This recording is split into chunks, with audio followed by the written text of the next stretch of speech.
In this video, I'm going to talk about advanced custom audiences, okay? And why you should be building them and what makes them so powerful, okay? So I'm inside of audiences in the asset library and I've actually filtered by custom audiences, okay? So some of the biggest and the most important custom audiences and the ones that get the best um, results are the ones that are built inside of Facebook and Instagram, okay? So these are the ones that you want to be building, and let me show you some of them. Okay, so I've sorted by size as well, so you can see this is 160,000 in size, and this is all legit, okay, because this one is actually targeting it's built off an engaged IG business 365 days audience. Okay, so what is that? Okay, so let's click on edit and I'll show you how to build this audience as well. Okay, so you can see that for this particular page on Instagram, I've actually selected this option. Everyone who engaged with your business, okay? And that's over 365 days. And it's getting me a huge audience size, okay? And this one does really well, okay? What you can do as well is you can build a lookalike audience of that as well. And I'll talk about that shortly, okay? So that's a great one. So look at building audiences from your Instagram, your Facebook assets, okay? The next one I want to show you is same again. It's very similar. These tooltips are so annoying. Similar to the one above. So this is engaged IG post or ad 365 days. Okay, so very similar to the one above. So let me click on edit and I'll show you how I built that. Okay, so this time I selected this option. People who engage with any post or ad. This is one of my favorites actually because shows you people who are engaged. Okay, and they're commenting, they're liking, they're sharing. That's both organic posting and paid ads as well. Okay, so very important. This only works if you have legitimate followers on your Facebook or Instagram. Okay, so if you bought likes, fake likes, or you have bot traffic, the audiences are gonna you're still gonna be able to build the audiences, but they're not gonna be as useful to you. Okay, because it's obviously not real people. We want real people in these audiences. So how do you build these types of audiences? Okay, well you go to create audience. You want to click on custom audience. Okay, and this time you want to select engagement. Okay, and you have the two options that I like the most of is Facebook page and Instagram business profile. Okay, you should definitely be building audiences of these two. Let's do the Facebook page because I'm sure most of us have got a Facebook page, and you can see the options that you have. Okay, so you can target everyone. You can build an audience of everyone who engaged with your page, anyone who visited your page, people who engaged with any post or ad, people who clicked any call to action button, people who sent you a message, people who saved your page or any post. Okay, so I tend to ignore the bottom two because people who send you a message on your page are typically going to be either people with too much time on their hands, or if you're running a product or a service, it's going to be like customer support, right? It's going to be somebody chasing an order or something like that. And I don't really want an audience of these people. Okay, I generally want to avoid these kind of people. And also the audience sizes aren't going to be that big for these two. Okay, whereas anybody who visited your page, engaged your page, and especially if you're running paid ads, you're going to have thousands of people in these. Okay, so I definitely use the first three. Okay, and test the call to action button if they've clicked it.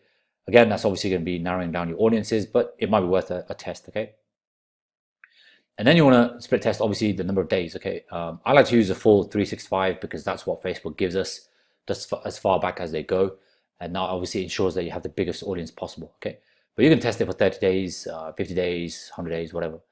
It all depends on the amount of traffic that you're driving to your Facebook page. Okay, I'm gonna close that down. Let me show you the next one. So this is Instagram business profile. So you want to click the same again, but this time you want to select is Instagram business profile. Okay, I'm going to do the same again. Okay, so the first one is everyone who engaged with your business, anyone who visited your business profile, anyone who engaged with your post or ad, and you have the other two as well. So anyone who's sent you a message or saved any post or ad. Okay, so I definitely recommend you building an audience of the first three. You might want to build an audience off the message because with Instagram, I have noticed that a lot of profiles will have, DM for wholesale inquiries or DM for joint ventures. So direct message basically. So that might be useful, okay? That could be useful potentially to your business or service. It really depends on what type of Instagram profile you run, okay? So I wouldn't necessarily discount this on Instagram because it's very common, and I've seen it across the board with several profiles where they are open to do like a collaboration or like a joint venture, or if they sell products, they're willing to accept wholesale inquiries. So it might be worth for you to test that out, okay? Again, as the similar to the other one, you want to test the date, the range. I like to keep it to 365. I just keep it as long as possible, and just maximize my audiences, okay? Because I work within like a sub niche, I don't really the actual range doesn't really matter, because I know that people are going to be interested in this particular brand, which is fashion retail, whether it's 365 days ago, or if it's 3 days ago, if it's 10 days ago, or 30 days ago, okay? Their interest in this niche, in this industry, is not going to die out over the course of a year, okay? Because I know for a fact this industry is full of passionate people, passionate buyers, customers, engagers, clickers. So the range is not going to make that much difference, okay? If you're doing like a specific offer, like a flash sale or something, then you might want to limit your date range, okay? Because they buy, if you're targeting, for example, if you're trying to build an audience for a retargeting campaign, then if you're going to go back 365 days, chances are people aren't going to remember what they saw 365 days ago on Facebook, right? Let alone what they did 355 days ago, or what they ate 365 days ago, okay? So think about what the offer is, and are they likely to remember you, okay? That's ultimately the importance of this range, okay? And obviously test it out across 3 days, 7 days, 14 days, 30 days, etc. Okay, so that's how you build audiences with Facebook and Instagram. Okay, so now that we have these huge sizes, we can actually build lookalike audiences. Okay, so now lookalike audiences are supremely powerful. I think I discussed it in another video where we said that basically Facebook takes the source data, which is this, any custom audience's source data. You can also use a list, like a buyer's list or a newsletter list, and you can then turn that into a lookalike audience. Okay, so basically we're saying to Facebook, look, we have an engaged IG business audience of 160,000 users. You create a lookalike of this data set. Okay, find me more people that interact in this particular way. Okay, now it could be engaged with a business, it could be engaged with a page, post or ad. It's entirely up to you. The only caveat for this is make sure your audience size is above 1,000. Okay, so the lowest I would go is up to this one here. Okay, so we have some ManyChat audiences at 1,200. We also have a newsletter at 1,200. So I wouldn't go any lower than this. Okay. Typically, you want to be as big as possible. Okay, because that gives Facebook a bigger sample to then supercharge your lookalike audiences. And the bigger this number is, the better your lookalike audience is going to perform. Okay. So what you want to do is highlight any of the audiences, click on create lookalike audience, and then we build a audience here, okay? And have a look at the lookalike audiences video that I've shared with you before, okay? And that's an advanced step, okay? The other things I like to do are like events, okay? So let me show you this one. Let me untick this one. This one's an interesting campaign. So this is I see no purchase, okay? So that's initiate checkout but no purchase, okay? So it's kind of middle of the funnel event. Let's see what it looks like, and I'll show you how you can build it, okay? So now we're going to use events, okay? So we're going to say anybody who's initiate checkout in the last 180 days, but they haven't purchased in the last 180 days, okay? So we could use this particular audience as a retargeting audience, okay?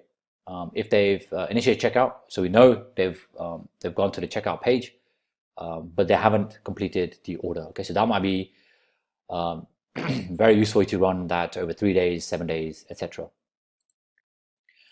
Again, I've done this. So this is the top end of the funnel. So this is A2C, no IC. So that means, let me show you inside. That means add to cart, right?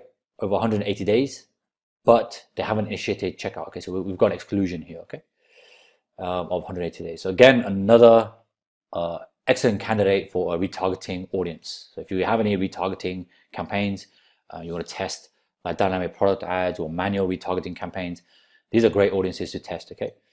And I'll show you how to create that. So you want to go to custom audience. This time you want to select website traffic, the second option, okay?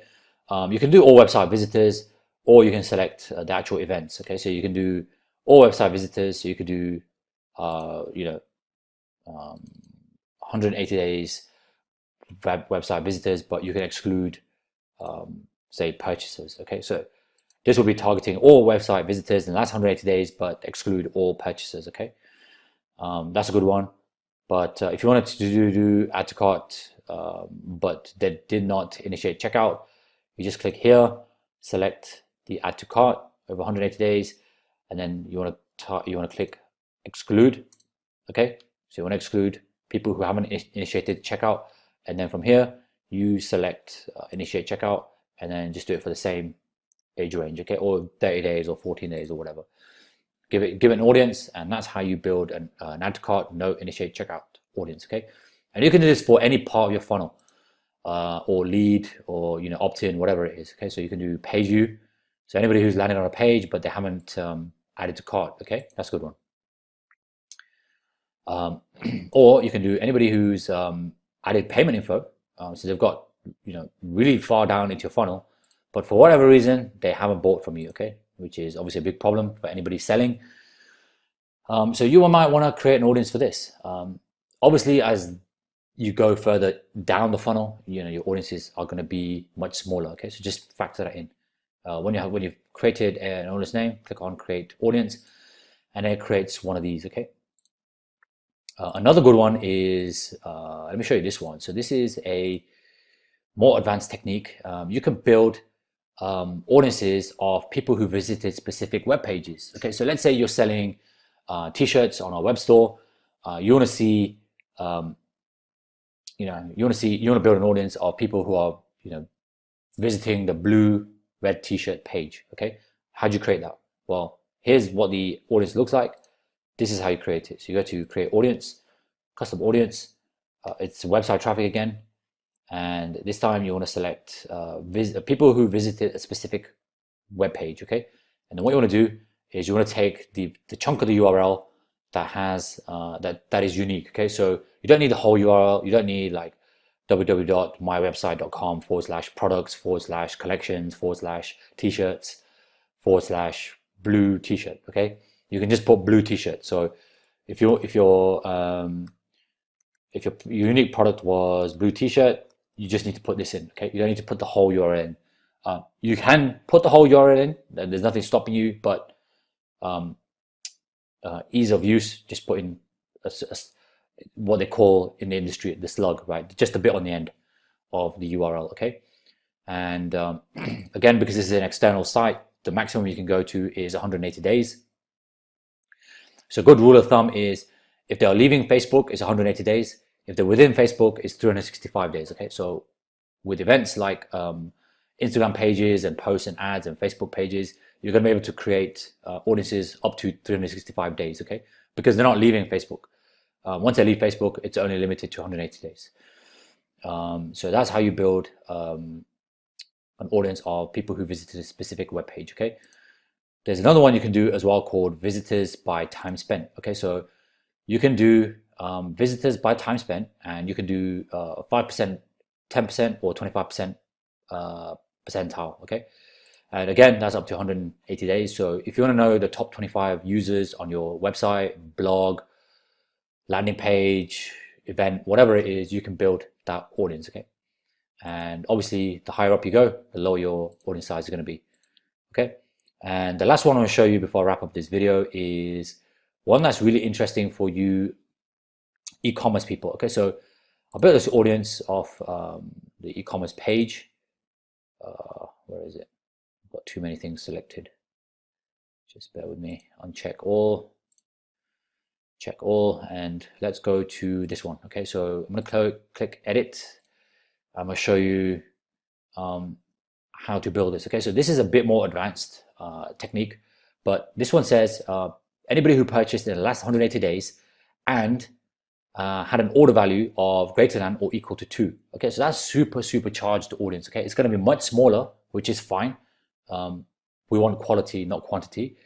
But we're building an audience of people who we know buy at least 2 or more items. Okay, so that's going to be a very targeted audience. Okay, so how do you build that? Okay, so you go into create audience again, custom audience, and this time it's website traffic.